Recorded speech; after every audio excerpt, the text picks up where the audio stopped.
Welcome my dear students in Hindi subjects online class. पिछली class में हमने जो हमारा दशहरा पार्ट है उसके बारे में बात की। उसमें हमने जाना कि दशहरा का जो पर्व है वो कब मनाया जाता है और उसके क्या क्या कारण हैं। मैंने आपको बताया था कि ये अश्विन माह जो हमारा आता है उसमें मनाया जाता है, और इसके अलावा इसके कारण जो थे उसके 3 कारण, मान्यताओं में 3 कारण इसके प्रसिद्ध हैं।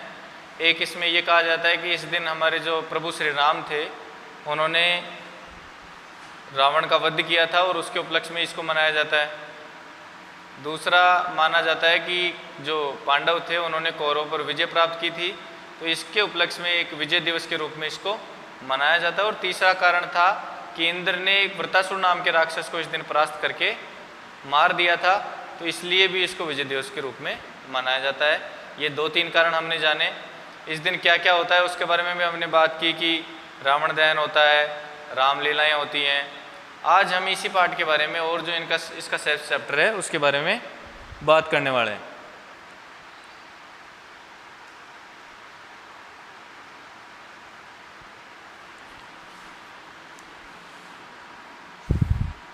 हम शुरू कर रहे हैं पेज नंबर 22 पर, सबसे नीचे यहाँ से शुरू करेंगे। अतः प्राचीन काल से। सभी बच्चे एक बार जिनके पास रीडर है वो देख लें, जिनके पास नहीं है वो पीडीएफ में से देख करके देख। अतः प्राचीन काल में राजा लोग इसी दिन अपनी विजय यात्रा आरंभ करते थे। किस दिन? विजयादशमी का जो दिन था दशहरा, उस दिन को शुभ मानते थे और इसी दिन अपनी सारी यात्राएं कौन, राजा महाराजा प्रारंभ करते थे। सरस्वती पूजा, शस्त्र पूजा, दुर्गा विसर्जन, नवरात्र पारायण तथा विजय प्रयाण इस पर्व के महान कर्म हैं। दशहरे के पर्व के दिन, इससे पहले जो नवरात्र होते हैं उससे लेकर के दशहरे तक कौन कौन से काम होते हैं? सरस्वती पूजा होती है, शस्त्र पूजा होती है, इसके अलावा नवरात्र पारायण होता है, विजय प्रयाण होता है। ये बहुत सारे ऐसे कर्म हैं जो दशहरे से संबंधित हैं। शास्त्रकारों के अनुसार इस दिन शमी वृक्ष का पूजन किया जाता है। शमी वृक्ष अपने खेजड़ी जो होती है उसको शमी वृक्ष बोला जाता है।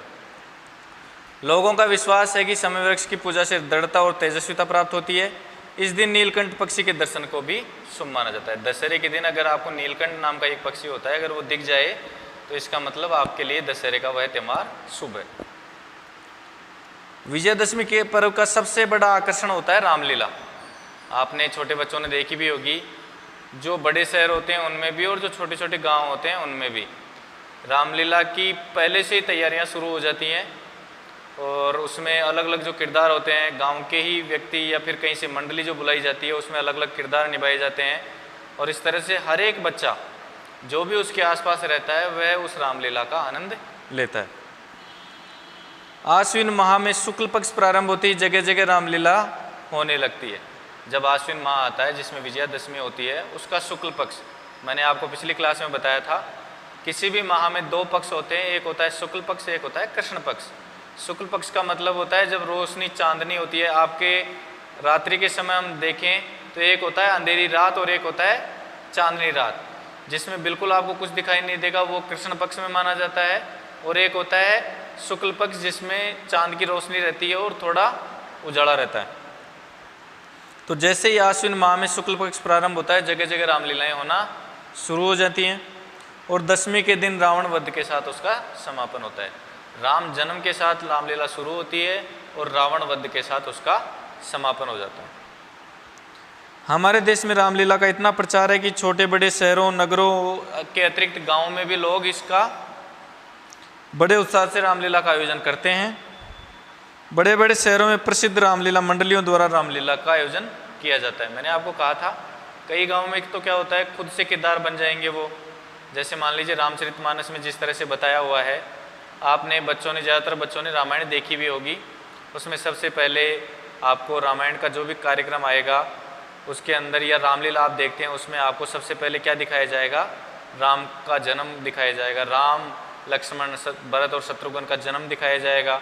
उसके बाद उनका किस तरह से पढ़ाई वो करते हैं आश्रम में रह करके, वो दिखाते हैं। उसके बाद जो स्वयंवर होता है राम और सीता का, उसके बारे में बताएंगे। फिर सीता का जो रावण के द्वारा हरण किया जाता है उसके बारे में, और उसके बाद जो भी उन दोनों के बीच युद्ध होता है उन सब के बारे में। तो ये सभी जगह पे जो भी रामलीला होती है उसमें इन इन दृश्यों का मंचन जैसे मैंने बताया आपको उस तरह से किया जाता है। रामलीला का प्रदर्शन प्राय तुलसीदास जी के प्रसिद्ध ग्रंथ रामचरितमानस के आधार पर होता है। मैंने आपको अभी बताया रामचरितमानस में जिस तरह से प्रकरण दिए हुए हैं उस तरह से यहाँ पे इनका मंचन, रामलीला का मंचन जगह जगह किया जाता है।